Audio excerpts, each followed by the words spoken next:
Hey, grand rising brothers and sisters. This is me, Brother Sean, coming again with another session. As I like to do, I like to sit down and just meditate and think and research things and pull up things. And on this particular one here, certain things that came about was about just being a free thinker, man. Truth versus religion. Um, I'm gonna read some things, just like I said. But I'm gonna start. The very first one is thinkers versus reactors. Um, Thinkers versus reactors.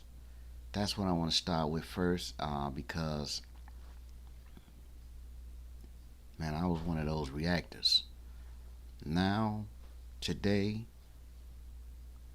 I'm dealing with right now. I'm not gonna dwell so much in my past, but I do remember not to be certain ways again because that was something that we all learned. And I'm in my stages of unlearning and relearning, me myself. I don't know about anyone else. I've been getting phone calls from brothers and sisters that I haven't heard from in a long, long time. And I mean a long time since I stepped away from the religion and the dogma. Before I stepped away, we talked all the time. And now that I am thinking for myself, I don't hear from individuals. So just wanted to say that, man, before I get into it. People be saying this is for entertainment purposes only. Hey, entertainment purposes or whatever you want to call it, man. This is for purposes of provoking thought. You know what I'm saying? Many people need to have their thoughts provoked. That means it's gonna cause some triggering. And some people need to be triggered. So thinkers versus reactors. It says a tool is only as powerful as the mind using it. It's just like I said before in one of my videos. I was saying how some people don't even know how to use a hammer. They don't even know how to even use a hammer. You can use a hammer, man, to fix things, and you can also use a hammer to tear some things down. Um, it's the same thing with these social media platforms, or I'm gonna say um, the AI thing, Chat GPT and things like that, which is, by the way, my favorite, Chat GPT. I like dealing with Chat GPT because I recognize it's a tool, and it's all about what's coming from here, what you're going into that with. Um, and I got great discernment. See, it's a difference, man, when you know how to use the tools. It's like me as a DJ. Um, I have different DJ tools. Got the DJ controller. I have the Kai keyboard 61 thing. I got different tools. If you don't know how to use the tools, man, then the tools are useless. That's what I'm getting to. That's the bottom line of the whole matter. Um,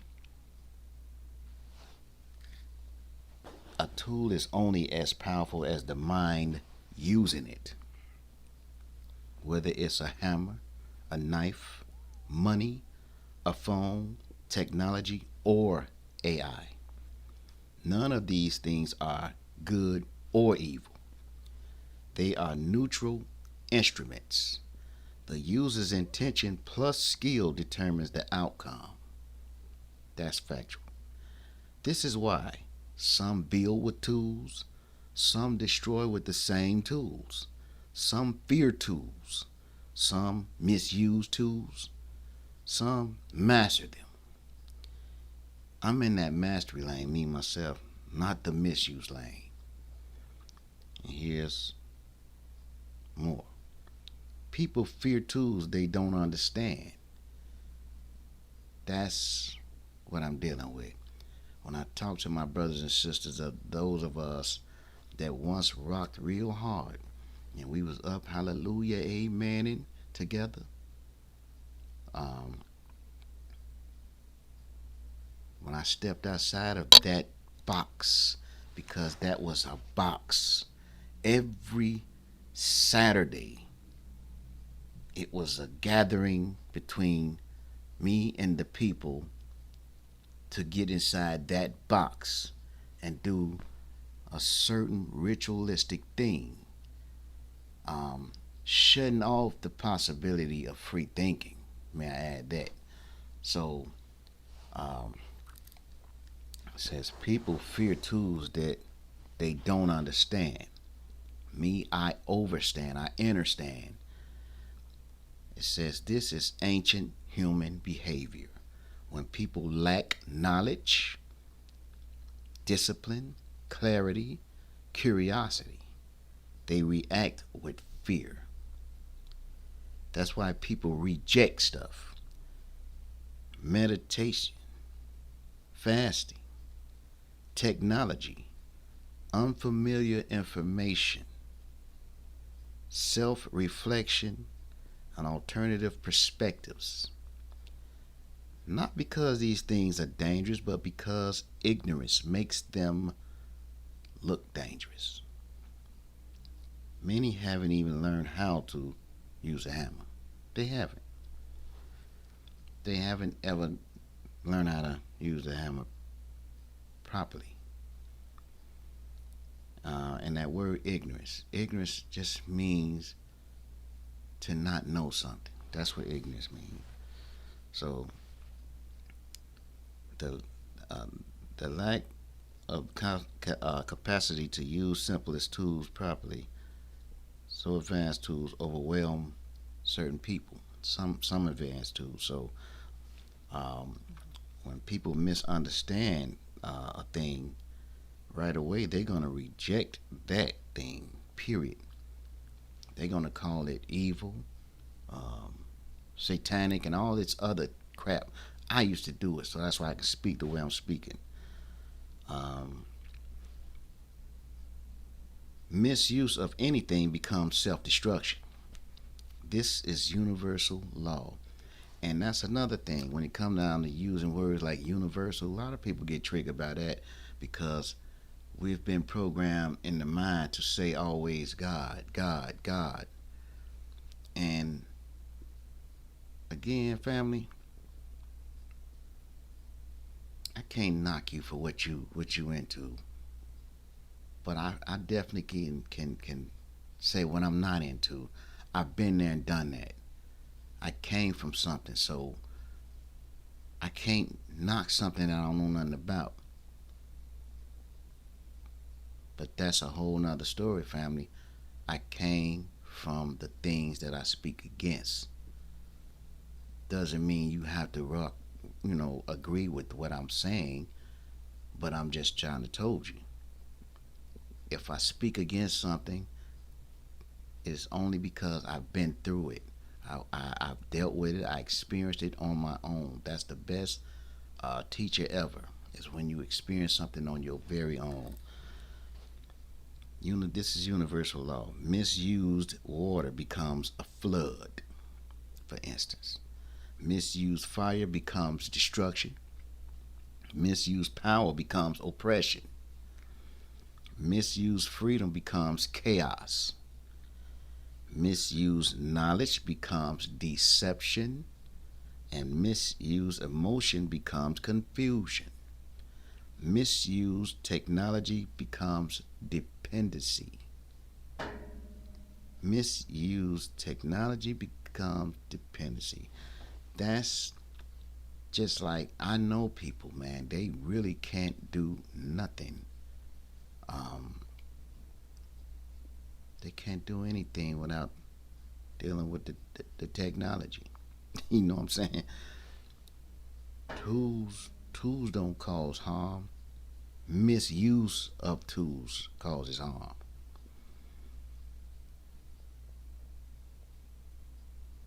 I understand this intuitively. That's why I move with intention rather than impulse. The wise use the wise use tools, the unwise get used by tools.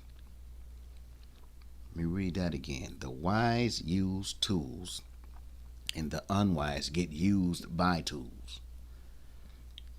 Here's the real distinction. The conscious person uses the tool. The unconscious person is controlled by the tool they don't understand. That's why people get addicted to their phone. They get addicted to the phone, man. And it's from the youngin' to the older. They get addicted to the phone.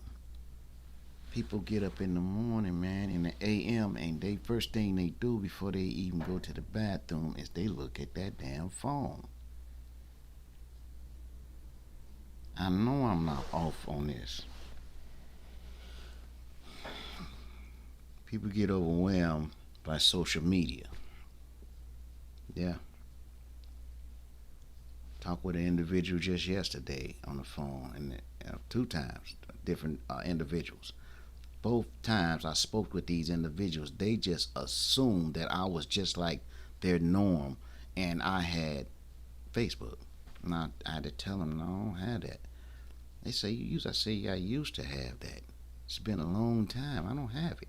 Even when I tried to reactivate the thing, it was on the same thing that caused me to shut it down those many years ago. So I shut it back down again. So bottom line is, that was one of the reasons why I shut the thing down anyway. It's too much misuse on there, and it's too much um, fakery. I run across people on there, and they expose their most vulnerable parts of their lives on Facebook. Then a lot of them is lying for likes on there. They posting stuff as though I don't know them truly, and I'm sitting there like, don't you know I'm watching you? I know you lying about this, but hey, lying for likes. Let me move on. They become the unconscious person is controlled by the tool that they don't understand. They become dependent on technology. They misuse money, misuse relationships, and misuse free time. It's not the tool. It's lack of inner control. And that's something that you gotta have. You gotta have some self-discipline. If you can't control yourself and you rely on being controlled by a system such as penitentiaries and jail institutions, something is wrong up here. Gotta know that. It's not the tool, it's lack of inner control of oneself. Your discipline prevents this. It's why I never fall into the trap. Me personally. AI with me, it works because I guide the direction. It's not the other way around for me. And I mean that. I take full control of the direction. I don't let it just feed me no stuff and then I roll right with it. No. I ask questions on top of questions on top of questions. This is what um, opening up the discernment realm is all about. If you don't have no discernment, if you're not allowed to question stuff, then what's the use of thinking you know something? Because behind everything, there's going to be questions, man. And if you call yourself, um, what they call intelligent, you know what I'm saying? It's the only word come to mind. You call yourself intelligent, then you got to know that you're gonna have to question pretty much everything. I don't sit around and be wait to be led. I question. I examine. I redirect. Uh, I challenge inconsistencies. I clarify stuff. I sharpen the conversation. I stay grounded. I maintain awareness. And this is this. I'm more effective that way, not passive. I'm engaged in it. You know what I mean? So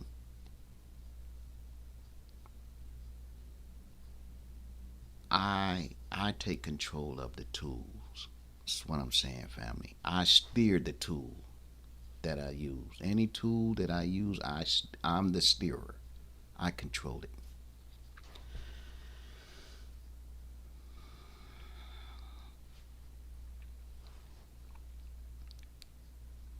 The universal principle. Every tool misused becomes a weapon against the user. Let me read this again. Every tool misused becomes a weapon against the user. But every tool mastered becomes an extension of the intelligence. Me personally, I choose mastery. That's what it's all about. Uh, most people fear what they don't understand. Me personally, I observe and analyze things. I like to uh, learn. Then I use it with wisdom and calmness. That's what I try to apply to my life today, opposed to me just going on with whatever you believe or he or she believe. No, I can't do that no more. I put in so much of my life into living that way, and it brought me to the point to where I was full of dogma and religion in a box. Okay.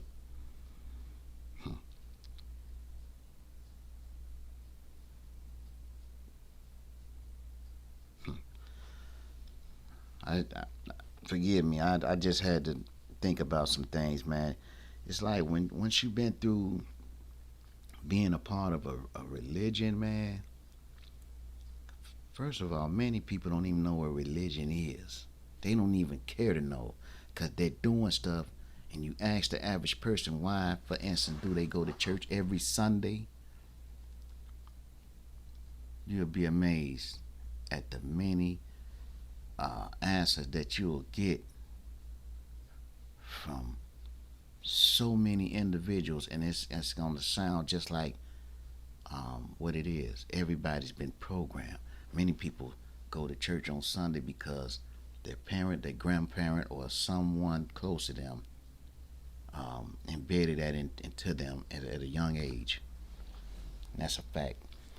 I seen one of the brothers yesterday. He come by here for a brief moment, and he had a very ugly shirt on.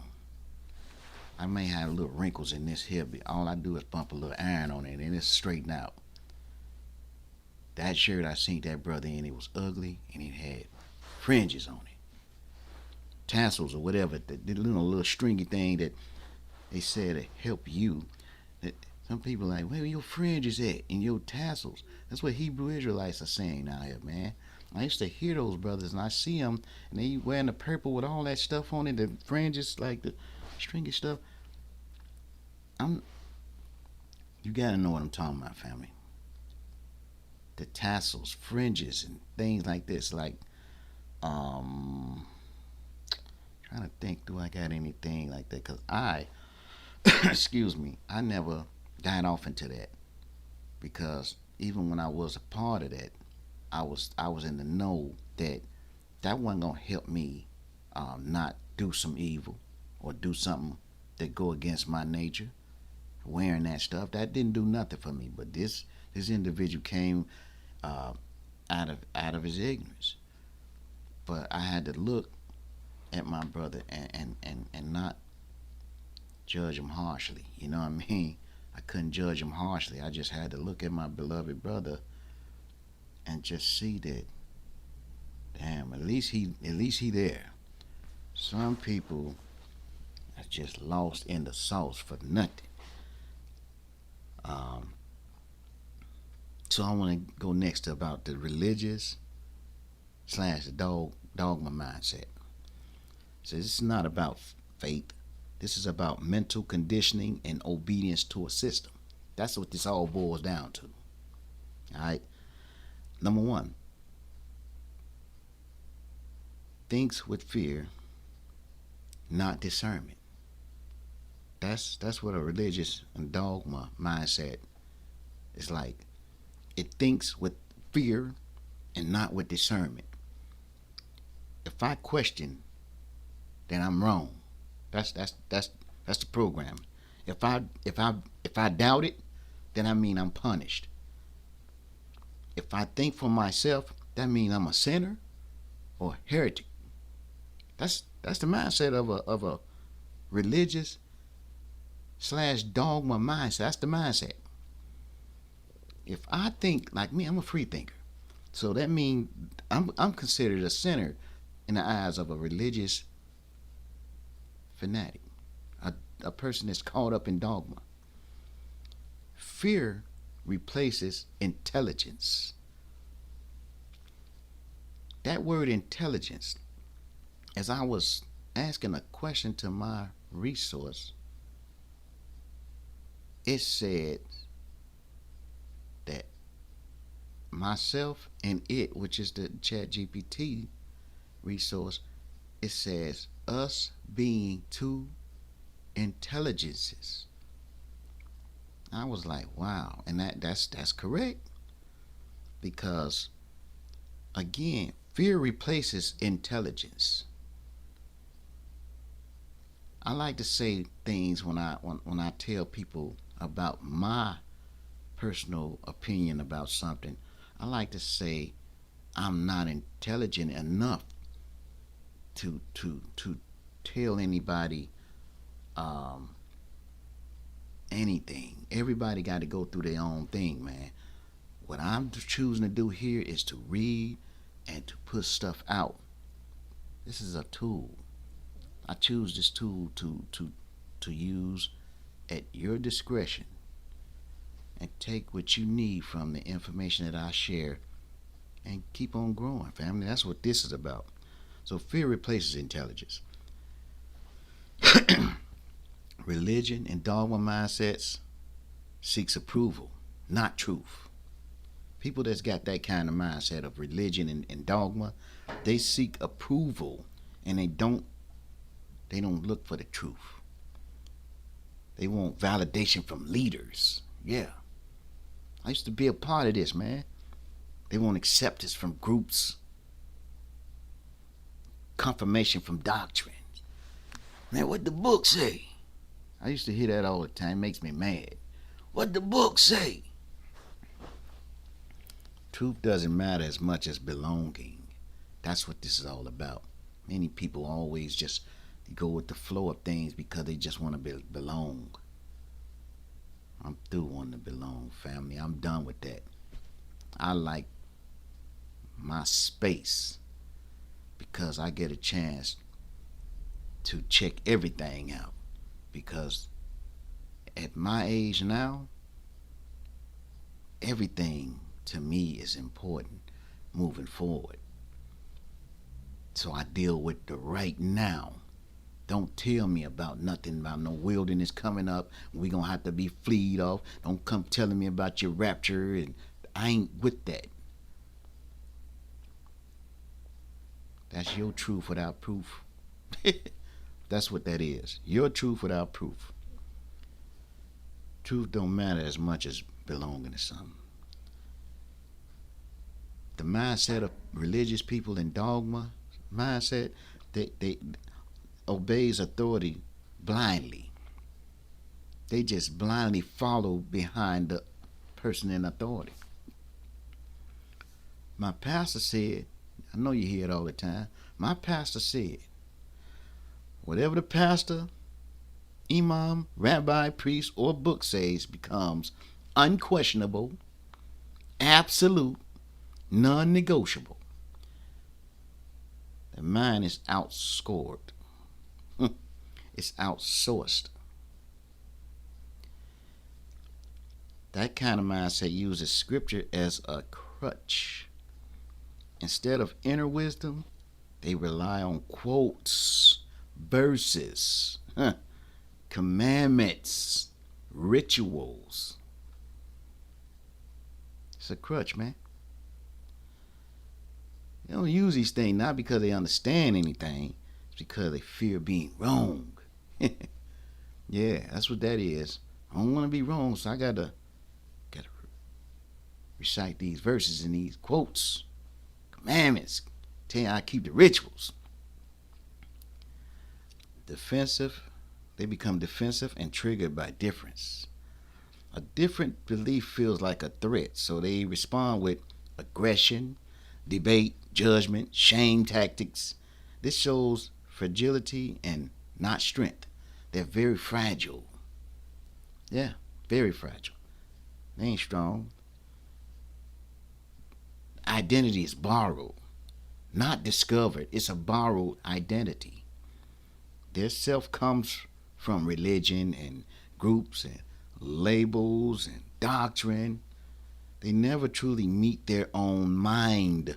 They never get in there and find out exactly who it is that they hear. They never get a chance to sit still and ask questions and wait for the answer. Listen to the small voice inside, because everything inside, including, as the Bible say, God. God is in everybody. Better go read your book. They live in mental boxes. That's the religious and the dogma mindset. Living in mental boxes. Everything must fit into saved versus unsaved, good versus evil, believer versus non-believer. Nuance doesn't exist. Complexity confuses them. The free thinker, this is the path I walk on, not rebellious but aware, questioning everything, even myself. A free thinker asks, why was this taught? Why was this taught? Who benefits from this belief? And does this align with reality? Does this align with my inner truth? It's not to destroy, but to straight up understand. All I'm seeking for is understanding. They say, get wisdom, but with all y'all getting, get understanding. That's in the proverb, man. One of the elders used to teach that in the Israelite camp. He said, get wisdom, but with all thy getting, get understanding. He used to love to read that quote. Can't tell you exactly where he is right now, but I will. I'll come back because I still read the Bible. Not to go about dismantling, but there's a lot of gems in there. Yeah. The free thinker seeks clarity, not comfort. So free thinkers don't need approval or group acceptance or external validation. They prefer truth over tradition. That's me. Truth over tradition. The free thinker uses discernment, not fear. They observe patterns, they evaluate motives, they don't panic when confronted with new information. Their mind is active, not passive. The free thinker values experience over doctrine. A free thinker says, what have I seen? What have I lived? What resonates with reality? Not what did someone tell me to believe? Because that's what it all boils down to. People are believing what someone else said to believe. The free thinker integrates, doesn't imitate. They can learn from religion, respect tradition, extract wisdom, apply knowledge, without becoming enslaved by it. The free thinker is not threatened by difference because the free thinker have inner grounding, inner certainty, emotional maturity. They don't crumble when challenged. The free thinker identifies truth by vibration, not verses. They move by intuition, observation, logic, energy, lived experiences, not by memorized passages. The free thinker, the clean difference. Religious mindset. The clean difference is to save this. That's what that is. That's the clean difference. Religious mindset, obey, reacts, fears, believes what is told, needs permission to think. Free thinker questions everything. I'm out. All right, part two, family. Here we go again. Let me keep moving, man. We started with the thinker versus the reactor. Now I'm at religion versus dogma mindset. And I'm going to pick back up at the clean difference. I mean, save this. Religious mindset obeys, reacts, fears, believes what is told, needs permission to think. The free thinker, on the other hand, questions and discerns, observes, builds understanding, owns their own mind. The deepest truth is a religious slash dogma mind is a mind under external control. A free thinker, on the other hand, is a mind reclaimed by its rightful owner, which is self. I walked out of the mental jail personally. That's why my old community grew uncomfortable with me. My mind is not domesticated. My spirit is not programmable. My intelligence is not borrowed. And most people follow paths, and I clear them. That's what I'm on. This is the real breakdown of how dogma is created, how it gets into the mind, and how someone like myself breaks out of it. No fear, no fantasy, no system bashing, just about the human mind.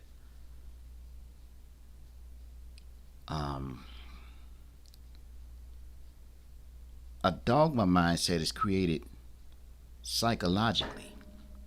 A dogma mindset doesn't come from evil institutions. It comes from predictable human psychology. Childhood conditioning. Children absorb what they're taught because they don't yet have critical thinking, independent reasoning, self-identity. So whatever group you're raised in feels like truth, not belief. This is how the mind gets its first walls. Community pressure. Humans are wired to seek belonging. Dogma uses guilt and shame and fear of isolation to keep people in the group. Sounds familiar to you, individual, loved one?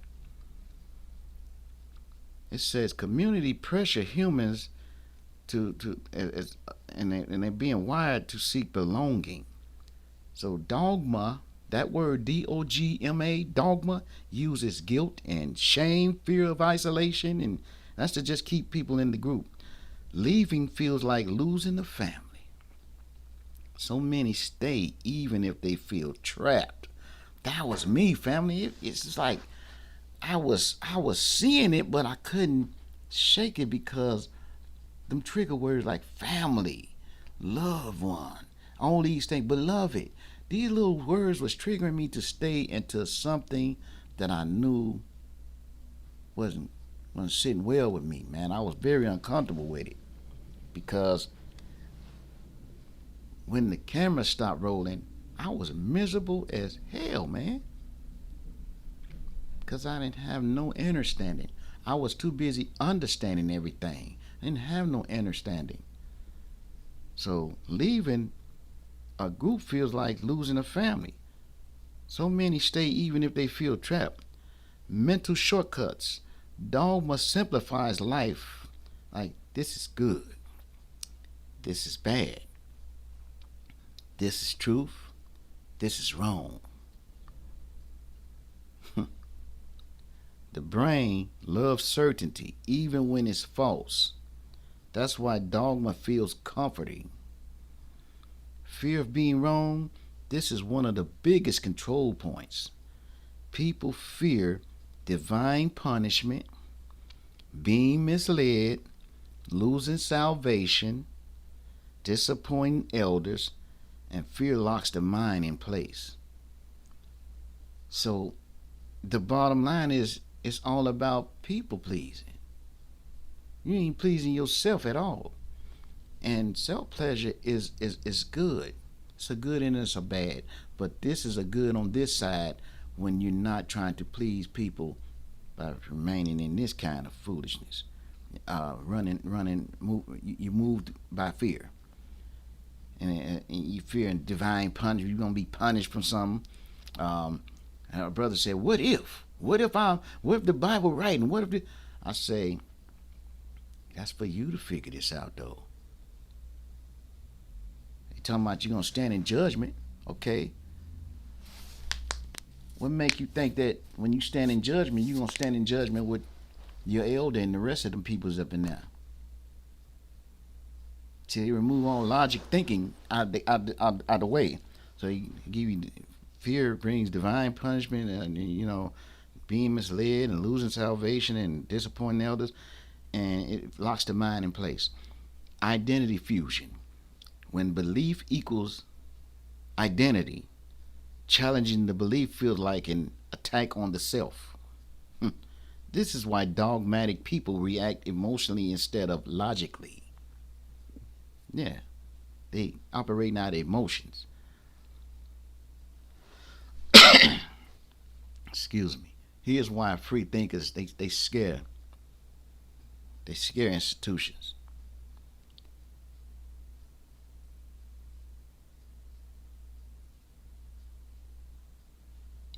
It says you don't scare them because you're dangerous. You scare them because you can't be controlled by social pressure. So you can leave a group without losing yourself. Dogma loses its grip when identity becomes self-generated. See what I'm saying?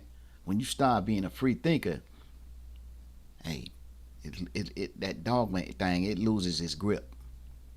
The control starting to slip away, slipping through their little cracks of their little fingers. So think within yourself, not through the group. So you always thinking for yourself. Everything around you is like chatter chatter. But inside here, you got it all together. You're thinking for your own self.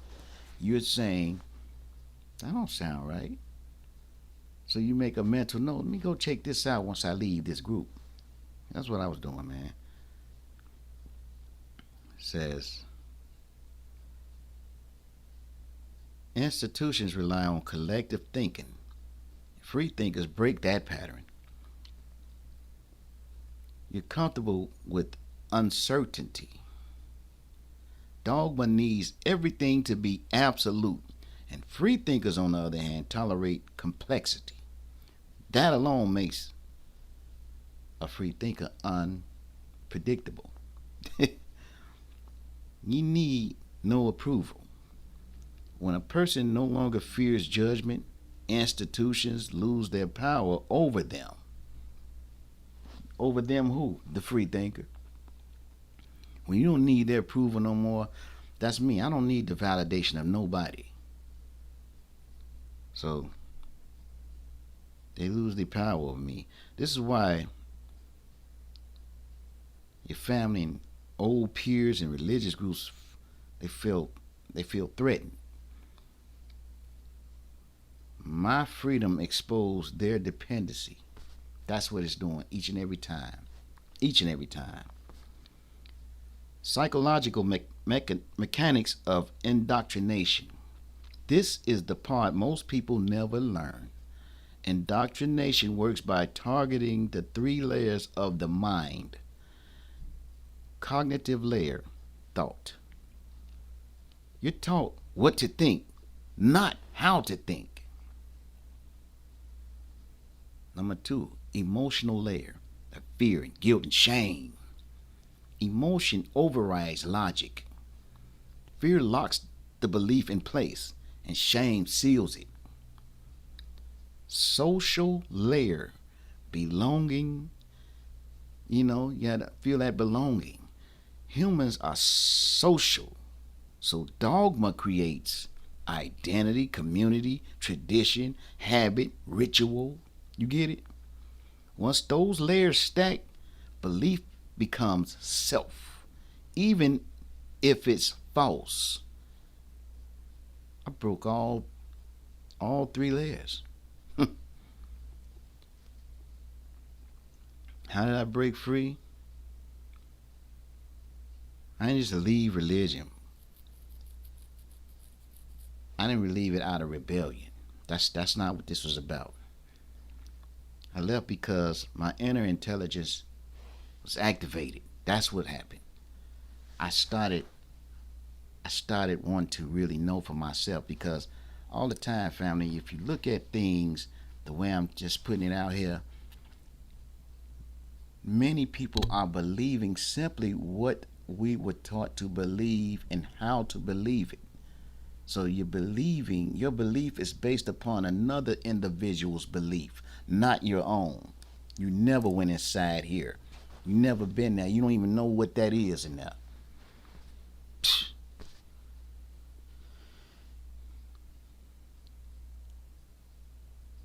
The psychological truth of it all is I question without fear. Most never get to this step. I did, and that's a rare thing. It's a rare thing. Um, I compare what I was taught versus what I observed. See, I compared the two. Okay, I was taught this, but I'm seeing this. See what I'm saying? Um, my inner truth didn't just match the outer narrative. That intention forces awakening. I allowed myself to outgrow old beliefs. That's the bing, bing, bing. That's the thing right there. When you allow yourself to outgrow old beliefs,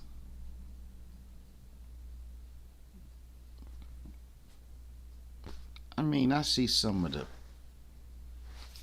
finest people in the world, man. My own brothers and sisters, I love them, and hey, they don't even realize they're operating out of the hypocritical act. Hypocrites. Many people cling to belief because they fear losing identity, and I personally have evolved past that. I maintained my humility, man. I didn't become arrogant. I stayed open. As I am, I'm open to all. I didn't replace one dogma with another. Nah. This is the trap most people fall into. They leave religion and join conspiracy, join new cults and new dogma. I personally remain free, not reactive. You know what I mean? I'm on my own thing, man. Going with the flow. That's where I'm at. Um, the dogma mind seeks certainty, fears questioning, needs authority, protects belief, lives in mental cages. The free mind seeks clarity, embraces questioning, becomes its own authority, protects truth, and lives in spacious awareness.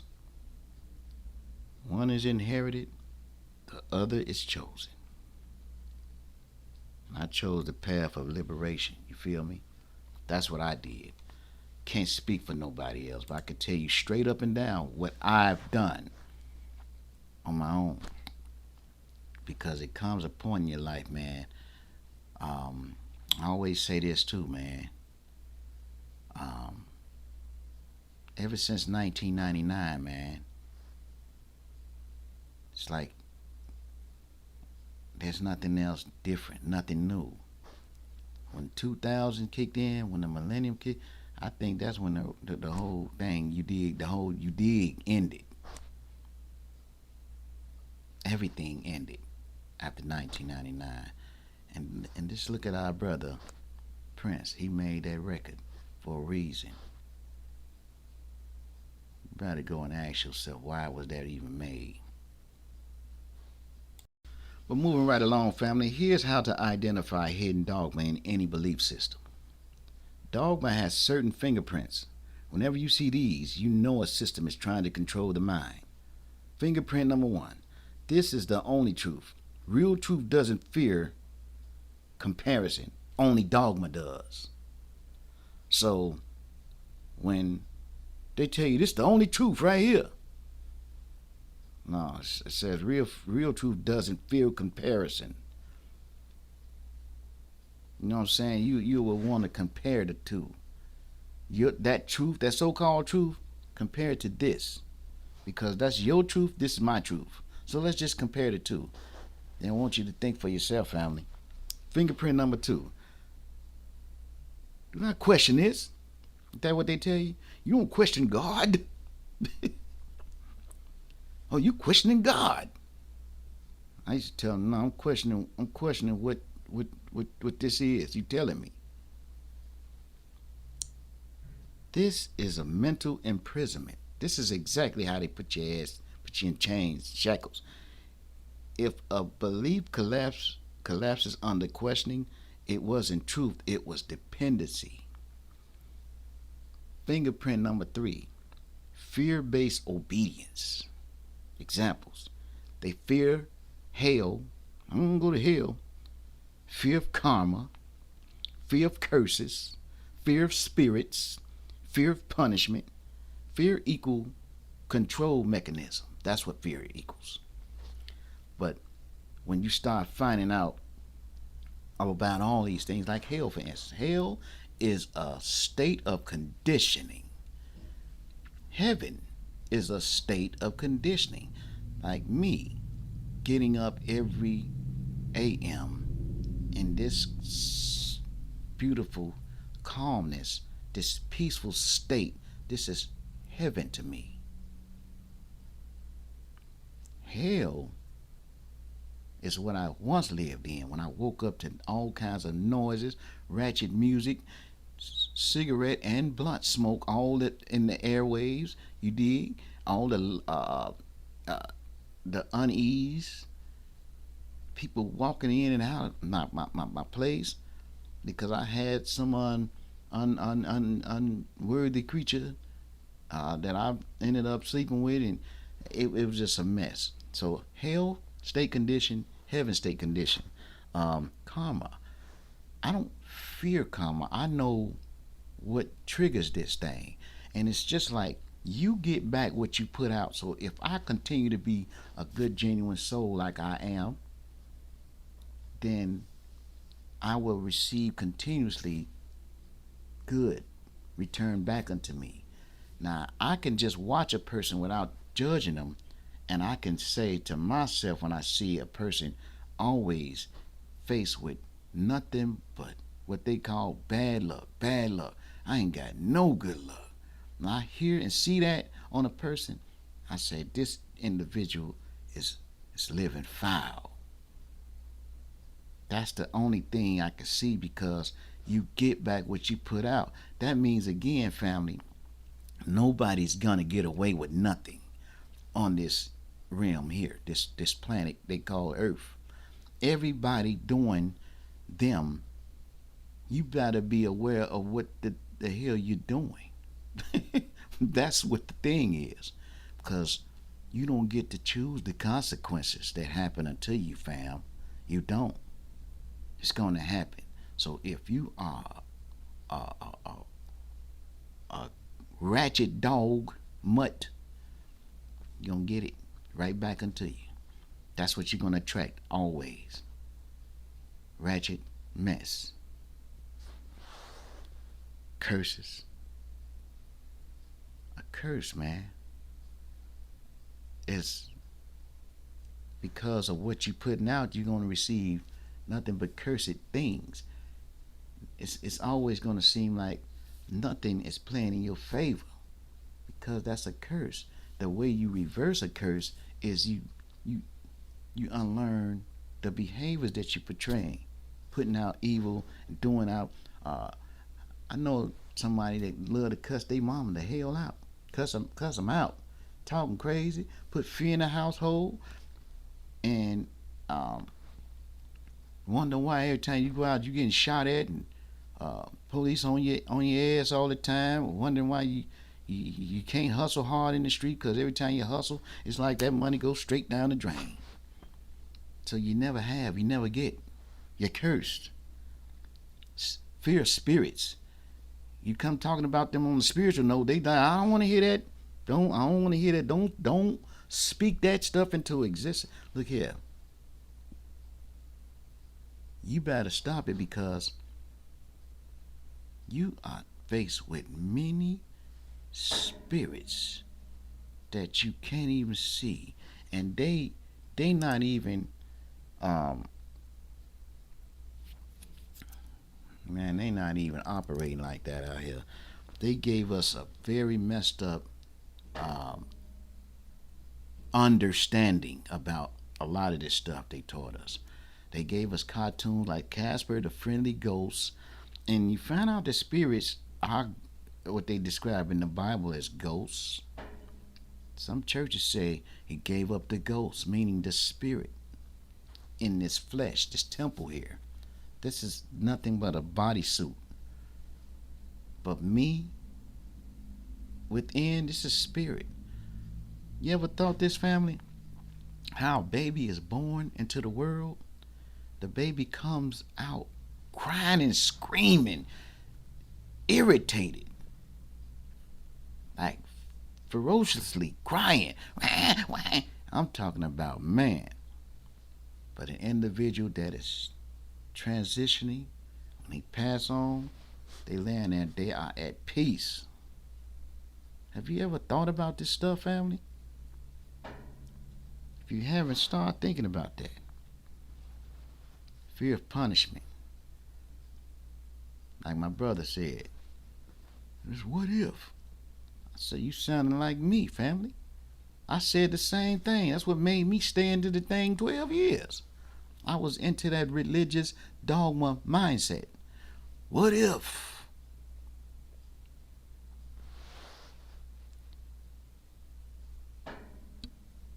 It was the way to control me though, man. And it's like they couldn't control me no more after that. Fingerprint number 4. The leader or text is infallible. Nothing human made is infallible. Not pastors, not priests, not gurus, not books. This is a red flag. Fingerprint number 5. Criticism equals betrayal. If disagreeing equals being attacked, shunned, or rejected, you're not in a community, you're in a cage. And I've been with those groups of peoples for years. I'm telling them that I'm defending them. Man, people coming in and ask the questions, and man, they had to give answers. They was feeling like being attacked, so they go in attack mode. That was a cage, man. Fingerprint number 6. Identity is tied to belief. Says you're one of us only if you believe this, and that's what I was getting out of that. Nigga made the records. Some of you brother like Hebrew, man. If you saying that Hebrew Israelite is a nationality, not a religion, then how is it that you treating the Jehovah Witness brother and sister, the melanated, the caramel complexed individual that is claim Christianity or Jehovah Witness or Muslim or whatever faith-based religion they're attached to? Why is it that you looking at that individual as something else other than a Hebrew? If you say that Hebrew Israelites is a nationality, a people, not a group, you make it make sense to me, family. So identity only is tied to belief. So you're only one of us if you believe this. That's cult psychology. It's a cult. It's cultish. That's why my license plate holder says I'm free thinker, dogma free, religion free, cultish free. I'm cult free. Excuse me. These fingerprints show up in religion and conspiracy groups and political tribes and fake conscious communities and new age cycles and even some spiritual teachers. Dogma isn't a religion. It's a mind pattern. It's a mind pattern. And I'm gonna prepare to get ready to go to a part 3, because again, I'm only trying to do these and half-hour segments because um, I make him put up an hour or so joint on a YouTube. Which, by the way, I got a YouTube, man. I would like for you to subscribe to that, man. Over there, it's YouTube is Real Talk and Rhythm. It's at Real Talk and Rhythm slash YouTube.com. I believe that's how you say it. I'm not real intelligent with this kind of stuff. I'm learning. That's the whole thing about me, family. I don't mind telling nobody. I'm learning stuff. I can't tell you I mastered this here. As far as social media stuff, you can teach me a few things or two on this here. But when it come down to me being a free thinker for me and taking control of my well-being, oh, I got this. I got this very well. Trust and believe you me, man. I'm getting things in order, and I don't operate out of fear with this here. What's going on? I don't worry about the northern lights and all. I don't. That's hey man. Do I look at it and of course I pay attention to it, but I don't give it all my damn attention. I pay attention to pretty much everything, but I don't give it all my attention. I don't let it become that one distraction that's gonna make me stay stagnated and be a numb nut. I just don't do it, man. I can't do it. Let me do something. Hold on. Okay, I want to leave something with y'all real quick, man. I got less than like 4 minutes, but I want to leave this, man. This is something reading from the King James, all right? Genesis chapter 3, and I'm going to pick it up at verse 1, and I'm going to read this, and I want you to make it make sense to me. It says, now the serpent was more subtle than any beast of the field. Look up the word subtle. S-U-B-T-I-L. Look that word up. It says more wiser. The serpent was more wiser. Okay? And it said he was more wiser than any beast of the field which the Lord God had made. And he said unto the woman, yeah, have God said ye shall not eat of every tree of the garden? And the woman said unto the serpent, we may eat of the fruit of the trees of the garden, but of the fruit of the tree which is in the midst of the garden, God hath said, you shall not eat of it, neither shall you touch it, lest you die, right? And the serpent, which is smarter than all the other creatures, said unto the woman, you shall not surely die.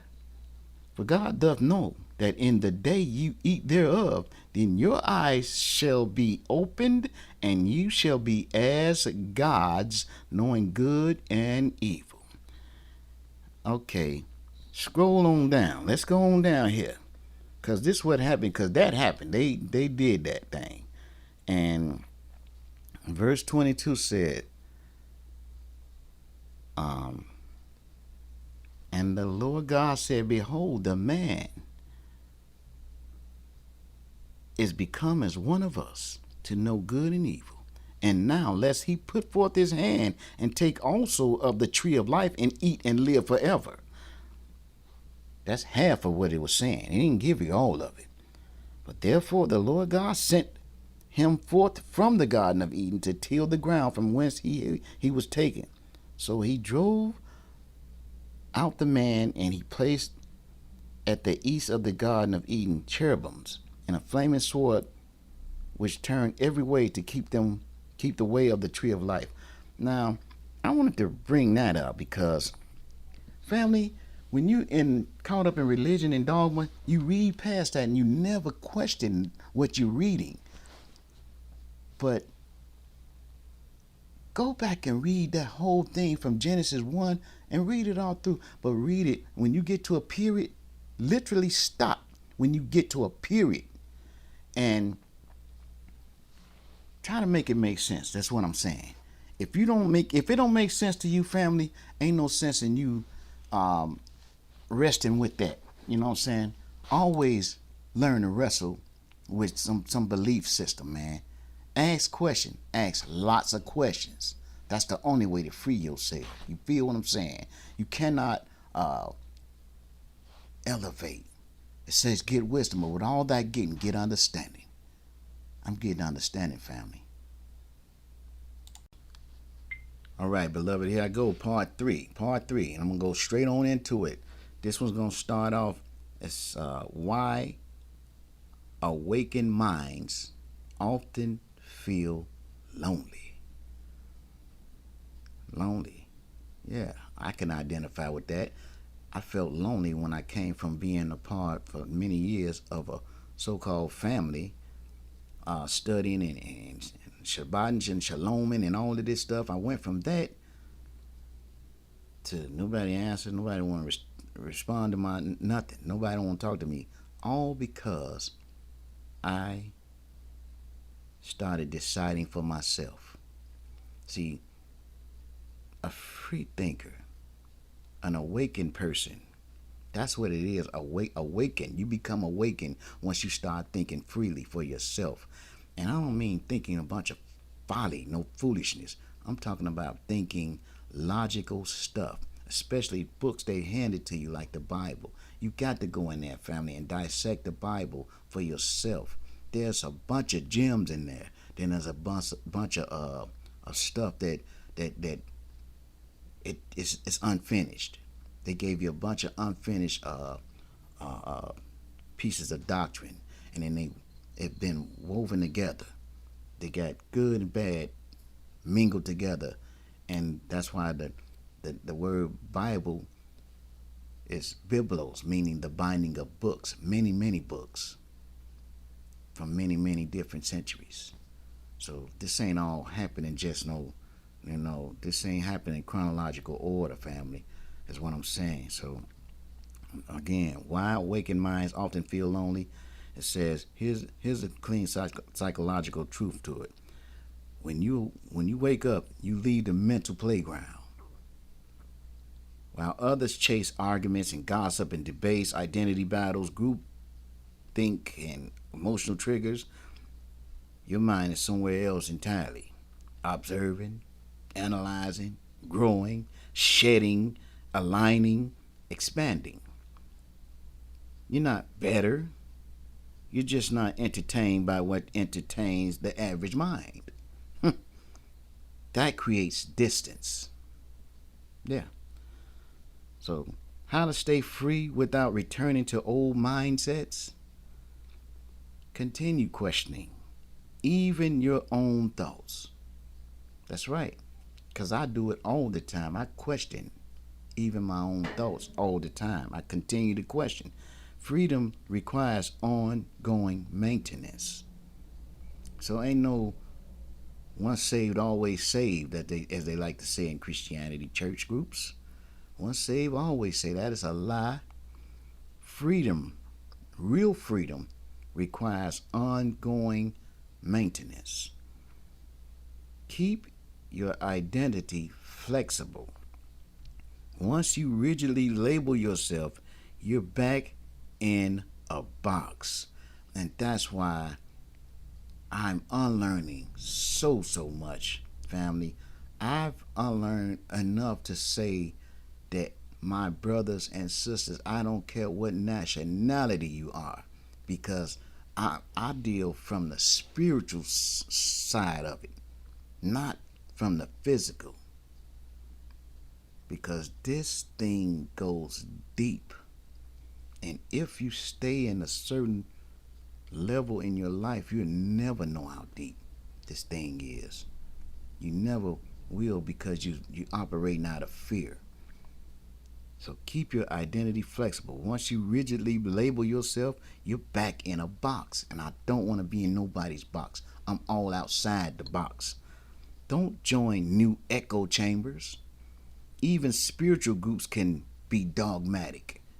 If you don't believe this, you're not awakened. That's how they think. Only chosen people understand. Our group has the real truth. I heard all of it. Same prison, different wallpaper. That's real talk. Keep your emotional triggers in check. Dogma is strongest when emotions are unchecked. When you stay calm, you stay free. Stay connected to your inner compass. When intuition and grounded logic move together, no external authority can override your mind. How to guide others without triggering their defenses. Now, this is something for me to really pay attention to, because I deal with people every day, and I don't know how to deal with people. I'm learning. I really don't know how to communicate with people. I don't know how to deal with them. So this says how to guide others without triggering their defenses. This is a master skill. When someone is stuck in dogma, if you challenge directly, they become defensive. Yeah. If you shame them, they're going to shut down. Yep. Experience that. If you overwhelm them, they retreat deeper into belief. They're going to go right back to that. They're going to go deeper into the belief. What works instead? Number one, ask questions. Try asking questions. Don't make statements. Just ask in questions, and that's what I'm learning. Questions open the mind. Statements harden the mind. So when you state something as factual, they right away they harden up.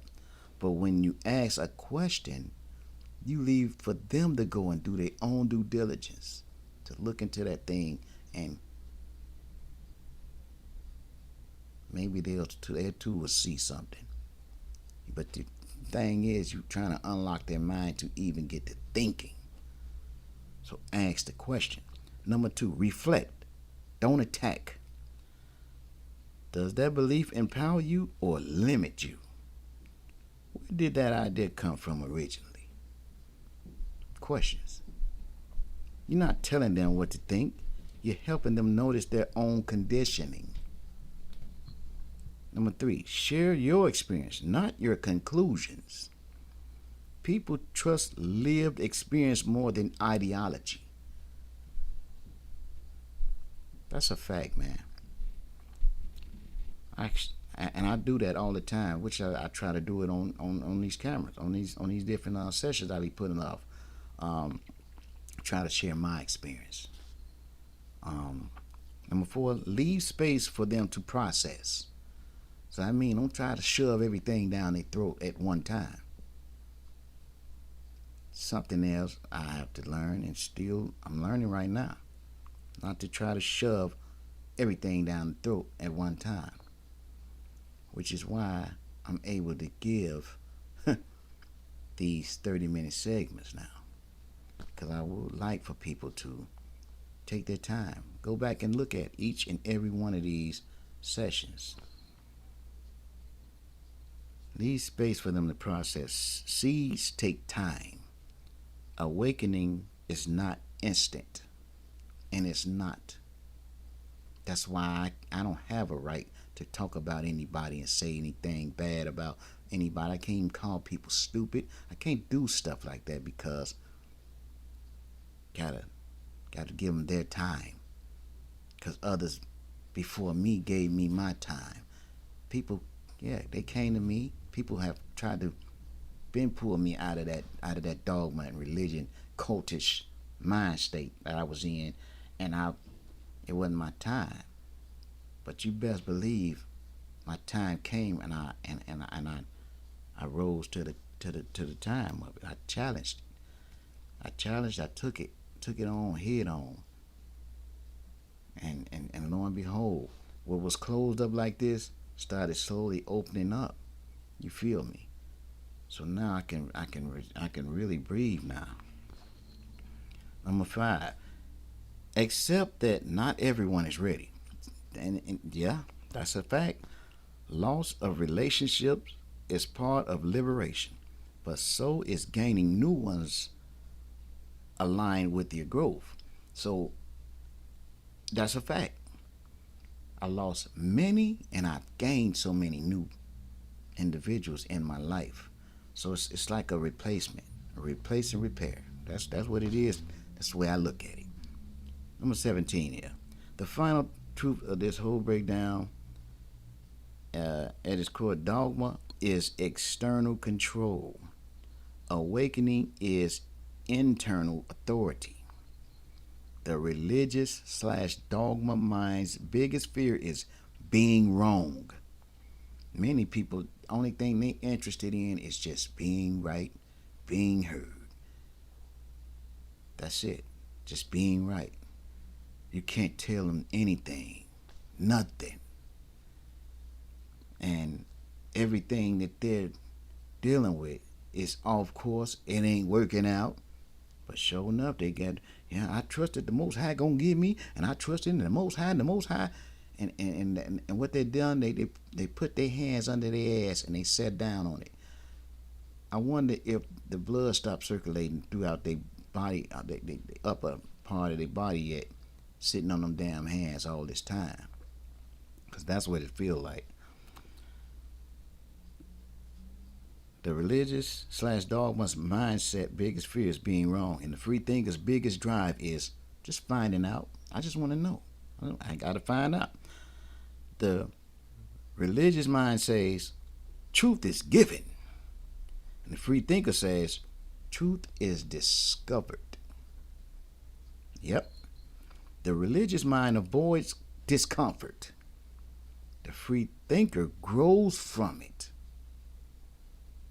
From it what? All the discomfort? Yeah. Living proof. I was discomforted when I stepped outside of that box. I was discomforted. I was comfortable as long as I was inside the box. But once I stepped outside the box, I was discomforted. Through all my life, my shifts, my unlearning, I broke the cage without losing my humility, compassion, or my discipline. That's what makes my awakening authentic and not reactionary. You know what I mean? I'm doing my best, family, to walk a part where I don't go around trying to make enemies on purpose. You feel what I'm saying? It's not my thing. But I try to use wisdom when dealing with anybody, man. Because, man, you got some wise fools out here, boy. And I'm talking about wise fools. The psychology of awakening. This is a real process. Awakening is not magical, spooky, or supernatural. It's a neurological and psychological shift that happens when the brain stops outsourcing authority and begins thinking independently. It has three components. Cognitive awakening, the mind opens. Start questioning and noticing contradictions and patterns and inconsistencies and historical rewrites and emotional manipulation and groupthink behavior and your logic, it activates. Emotional awakening, which is the heart detaches. You stop relying on approval and validation and community acceptance and fear-based obedience. Your emotional independence grows. Identity awakening, which self becomes real. You stop saying, I believe this because I was taught this, or I am this because my group says so. Instead, you start saying, who am I without these labels? And what do I know from experience? Those are questions you are going to ask yourself, and your identity becomes self-created. 19. Why some people wake up and others never do? This is the part most won't like, but it's the truth. So you ready for it, family? Awakening requires courage. Awakening requires courage. Most people avoid anything that destabilizes their worldview. Awakening requires emotional maturity, People who are emotionally fragile cling to authority figures. Awakening requires self honesty. Most people fear admitting they've been wrong for years. Not me. I don't fear that. I'm gonna tell you straight up and down. And people have said, "Man, you came. What first you was talking about Hebrew Israelites and Saturday and this, that, and that. Now you this. And then first you said this." Most people fear admitting they've been wrong for years. Awakening requires discomfort tolerance. If a person can't handle uncertainty, they'll run back to the dogma. Awakening requires internal security. If someone needs belonging to feel safe, they won't question their group. This is why whole families remain in belief. Whole churches stay in the same mindset. Whole communities resist new thinking. Whole generations repeat inherited patterns. Awakening is rare because clarity is heavy work, and most people avoid that. The stages of mental liberation, I've gone through all of them. Stage 1, discomfort. Something stops making sense. A belief doesn't match my experience. This creates internal tension. Stage 2, questioning. You start examining truths. You accept it blindly. Like the truth that I accepted blindly, man. All of it. I can't even point at one thing. All of it. I accepted those truths without questioning. You know what I mean? Questioning becomes normal and not scary. Stage 3, separation. You begin mentally breaking from group identity, religious labels, inherited roles, cultural programming. You become an observer instead of a follower. Yeah. Stage 4, grief. A real one losing identity hurts, man. Losing identity hurts, but you survived this phase with dignity. Stage 5, reconstruction. You create your own inner framework, your values, your boundaries, your worldview, your spiritual understanding. This is the stage that I'm in now. Stage 6, integration. You stop needing to escape old beliefs because you've outgrown them completely. You become grounded, calm, and centered. This is where clarity lives. How to remain grounded during spiritual evolution? Free thinkers can drift into confusion if they don't stay centered. Here's how to stay balanced. Stay rooted. Number 1, stay rooted in what is real, your lived experience, not theories, not fantasies, not hidden knowledge, not narratives. Your real life is the anchor. Number 2, don't chase answers, clarify questions. Chasing answers lead to confusion. Clarifying questions leads to understanding. Number 3, keep your thinking slow and intentional. Dogma is emotional. Awakening is deliberate. Number 4, maintain humility. Humility protects you from mental traps. You already do this naturally. 5, stay disciplined. Sleep, clean diet, quiet mind, healthy rhythm. Discipline keeps the mind sharp. That's right. See, I can say these things because that's where I'm at. 22, how to spot subtle ego traps in consciousness work. Even awakened minds can fall for these. Trap number 1, I'm awakened. They're not. That's ego wearing a spiritual mask. Trap number 2, trading one dogma for another. Leaving religion, but adopting conspiracy as the new doctrine. I avoid that all the time. Trap number 3, Thinking awakening means knowing every damn thing. Real awakening means being okay with not knowing. Trap number 4, moving too fast. Real growth is slow, grounded, and quiet. And trap number 5, beloved, over identifying with the journey. Awakening is something you experience, not something you have to perform. Yeah, it's a fact, man. Awakening is something you experience. It's not a performance, man. The truth about me is I didn't wake up out of rebellion. I woke up because my mind is sharp. My intuition is clean. My discipline is strong. My self-honesty is rare. My courage is active. And my integrity is solid. I freed myself without becoming arrogant. I became aware without becoming lost. I left dogma without becoming chaotic. I embraced truth without rejecting reality. It's a balanced awakening, the kind that lasts. That's where I'm at, family. It's exactly where I'm at.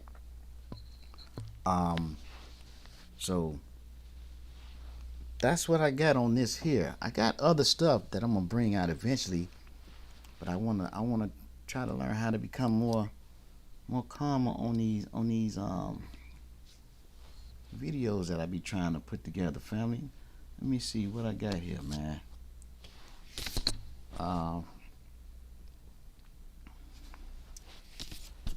This is when I'm gonna take a look at this here, because this is it's talking about the GPT millionaire. That one, and it's another one.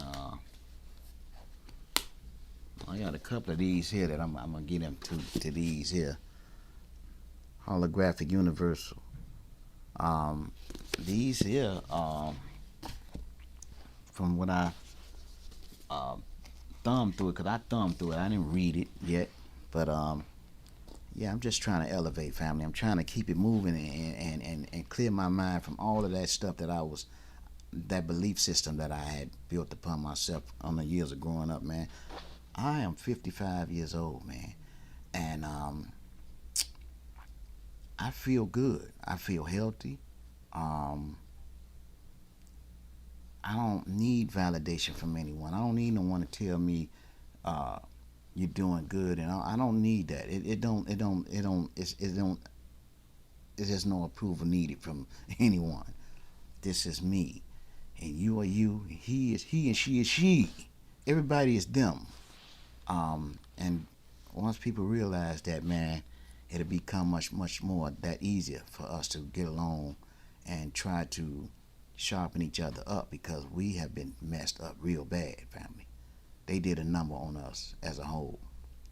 Trust and believe you me. All right, got a couple of other books that I'm into right now. This is Neogenesis. This is a good book, man. Saket on YouTube, man, called Morgue Official. He more into a lot of the stuff, man. I hear the saying, you take the meat and spit the bones out. That's where I'm at with everything. As a people like to say today, man, I'm lifing. That's what I'm doing. I'm over here lifing, man. Here's something that I find interesting, because you got to keep in mind upon the hijacking of everything.